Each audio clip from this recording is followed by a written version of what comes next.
Very good morning student. Today we will discuss about solution part 11. In this section we will discuss about elevation in boiling point.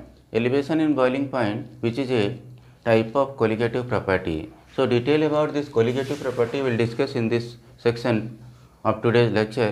तो आज के इस lecture में हम लोग जो बात कर रहे हैं कि एलिवेशन इन बॉइलिंग पॉइंट जो होता है वो क्यों होता है और कैसे होता है और किन किन बातों पे डिपेंड करता है, और उसका हम ग्राफिकल रिप्रेजेंटेशन भी करेंगे। तो आइए देखते हैं कि ये क्या होता है और किस तरह से ये किन किन बातों पर डिपेंड करता है। देखिए यहाँ पर हम लोग देख रहे हैं कि एलिवेशन इन बॉइलिंग पॉइंट के लिए हमने यहाँ पर लिया हुआ है कि boiling point of pure solvent is delta TB. तो boiling point of pure solvent is TB naught, हमने यहाँ पे लिया हुआ TB naught is the boiling point of pure solvent. यहाँ पर ये हमने टीबी नॉट लिया हुआ है।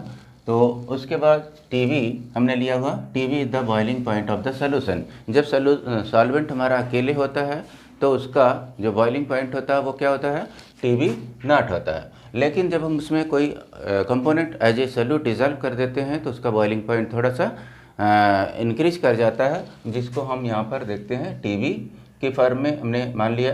तो ऐसा देखा गया है कि जब हम सोल्यूट मिलाते हैं सोल्यूशन का एक में कंपोनेंट बढ़ जाते हैं और उसी की वजह से उसका बॉइलिंग पॉइंट बढ़ जाता है। अगर हम बात करते हैं वाटर का, तो वाटर का जो जनरली बॉइलिंग पॉइंट होता है वो होता है 100 डिग्री सेल्सियस। लेकिन जब हम उसमें कोई चीज़ डिजॉल्व करके फिर से उसको बॉयल करने की कोशिश करते हैं, सर्टेनली उसका बॉइलिंग पॉइंट 100 के ऊपर पाया जाएगा। अगर एक कंपोनेंट उसमें और मिला दिया तो इस तरह से बाइनरी सोल्यूशन हो गया, तो उसका बॉइलिंग पॉइंट हमने 105 डिग्री सेल्सियस किया। अच्छा, एक और कंपोनेंट शुगर हमने मान लीजिए वाटर पे पहले डिजॉल्व किया था, तो 2 कंपोनेंट थे और उसमें साल्ट और मिला दिया, तो 105 की जगह पे हो सकता है कि 110 या मोर देन 110 डिग्री सेल्सियस इसका बॉइलिंग पॉइंट हो सकता है।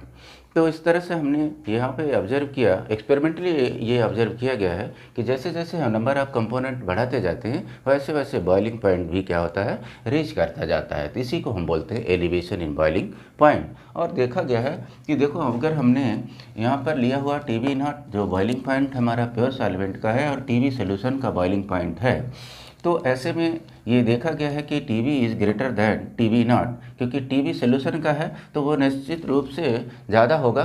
तो ऐसे में अगर हम देखें तो TB minus TB not is equal to delta TB and it is known as elevation in boiling point. तो एलिवेशन इन बॉइलिंग पॉइंट हमारा यहाँ पर देखने को मिल रहा है कि डेल्टा टीबी के फॉर्म में मिल रहा है। और ऐसा देखा गया है कि ये किस बात पे डिपेंड करता है, depends upon the molality of the solution. Solution की जो मोलिलिटी है उस पर डिपेंड करता है। तो delta TB is directly proportional to what, it is directly proportional to small m, that is called molality.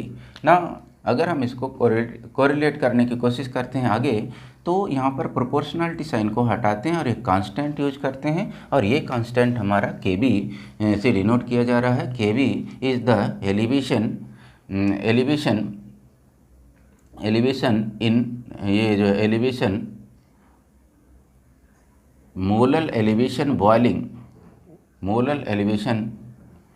Boiling constant कहा जाता है, या इसी का दूसरा नाम है एब्लियोस्कोपिक कांस्टेंट कहते हैं। अच्छा, इसको अगर हम कोरिलेट करने की कोशिश करते हैं किससे, जो सल्यूट हमारा है उस सल्यूट का मोलर मास किस तरह से इस पर कोरिलेट करता है। तो हम यहाँ पे देखते हैं कि केबी जो टीबी है वो केबी इंटू जो स्मॉल m है वो number of moles upon number of moles, इसको N2 कह देते हैं, number of moles of solute upon mass of solvent in kg। तो मैं इसको W1 लेता हूँ और इसको लिख देता हूँ अपॉन 1000, क्योंकि इसको हमने ग्राम में कंसीडर किया हुआ है। सिमिलरली अगर इसको हम आगे बढ़ाते हैं तो delta TB is equal to KB into जो N2 है, N2 इज W2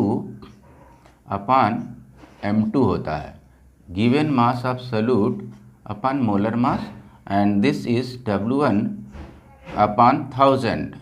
तो W1 अपॉन 1000 यहाँ पे हमने ले लिया। तो हम इसको क्या लिख सकते हैं कि इस तरह से हमको कोरिलेट करते हुए ये मिलता है कि डेल्टा टीबी इक्वल्स केबी इंटू W2 इंटू 1000 अपान यहाँ पर W1 इंटू M2, ये हमारे पास मिल रहा है। अगर मैं ये कहूँ कि M2 को हम सेपरेट करके यहाँ पर लेना चाहते हैं कि M2 के बराबर की वैल्यू क्या होगी, तो we can have this KB into W2 into 1000 upon delta TB into W1। यहाँ पर ये इस तरह से हम सल्यूट का मोलर मास कैलकुलेट कर सकते हैं इसकी मदद से। यहाँ पर अगर मैं लिख दूँ कि M2 is the molar mass of solute, molar mass of solute and M1, यहाँ पर हम बात करते हैं W2 is the given mass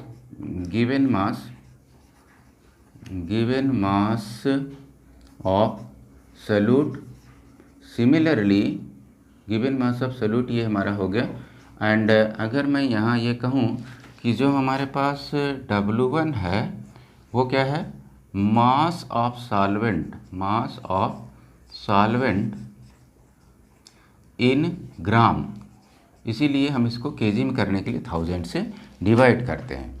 तो और यहाँ जो N2 हमने लिया हुआ था, जो N2 है वो क्या है, N2 is the number of moles of solute का जो नंबर ऑफ मोल्स हैं वो इसको हमने यहाँ पर कंसीडर लिया हुआ है। और अब इस तरह से अगर हम देखें तो हमने ये देखा अभी कि किस तरह से मोलर मास सल्यूट का उस समय कोरिलेट करता है, किस तरह से उसके हम कैलकुलेट कर सकते हैं जब हमें मोलर एलिवेशन के इस फैक्टर, जिसे एलिवेशन इन बॉइलिंग पॉइंट कहते हैं, इसकी वैल्यू हमें नोन होती है अदर टर्म में, तो हम इसको डिराइव करके यहाँ पर ऑब्टेन कर पाते हैं। और अगर मैं बात करूँ कि ग्राफिकल रिप्रेजेंटेशन का, तो आप यहाँ पर एक ग्राफ के जरिए हमें दिखाने की कोशिश कर रहा हूँ। आप देखिए कि अगर हम यहाँ देखें कि हमारा एटमॉस्फेरिक प्रेशर फिक्स है 1 atm पर, हम अगर बात कर रहे हैं कि किसी को बॉयल करने की कोशिश कर रहे हैं, जनरल जो हमारा एटमॉस्फेरिक प्रेशर होता है वो 1 atm होता है। और इस 1 atm प्रेशर पर अब पहले हमने बॉयल किया किसको, सॉल्वेंट को। तो सॉल्वेंट का जो बॉइलिंग पॉइंट था TB0 था। अगर हम ग्राफ में यहाँ देखें तो टेम्परेचर इधर की ओर मैक्स शो हो रहा है, तो मैक्स टेम्परेचर इधर है और इधर टेम्परेचर जो है मिनिमम है, तो मिनिमम टेम्परेचर यहाँ है। तो इसीलिए देखिए TB0 जो है कम है और TB जो है ज़्यादा है। तो इस तरह से इसकी ग्राफ लाइन जो हमारा AB कर्व मिल रहा है, that is the curve of the solvent showing the boiling point of the solvent, but this CD is a curve that indicates the boiling point of the solution. और ये दोनों में हम एक चीज़ देख पा रहे हैं, क्या, इस दोनों में एक हमारे पास डिफरेंस नज़र आ रहा है। क्या डिफरेंस है, जो हम अभी यहाँ पर डिराइव किए थे, वो डिफरेंस हमारा डेल्टा TB वाला डिफरेंस है। वो इन दोनों के बीच की जो डिफरेंस ऑफ लाइन है, इनके बीच में यही इसका टेम्परेचर का डिफरेंस हमें देखने को मिल रहा है, जो हमें ये दिखाई दे रहा है कि यह इतना एलिवेट करेगा, इतना ही ज़्यादा बढ़ेगा। TB0 से TB होने में डेल्टा TB के बराबर की वैल्यू यहाँ TB0 में एडअप करना पड़ेगा, तब यहाँ पहुँचेगी। इसका मतलब ये हुआ कि यहाँ पर एलिवेट करता है, बढ़ जाता है बॉइलिंग पॉइंट। जैसे ही हम किसी भी सॉल्वेंट में कोई कंपोनेंट डिज़ोल्व करते हैं, तो डिसोल्यूशन के बाद फिर से उसको बॉइलिंग अगर हम करते हैं तो निश्चित रूप से उसका बॉइलिंग पॉइंट बढ़ जाता है। तो ये एक तरह की कोलिगेटिव प्रॉपर्टी थी जिसके बारे में हमने डिस्कस किया, elevation in boiling point.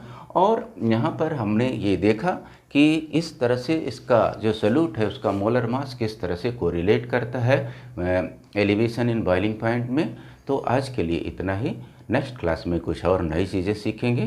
Thank you for today.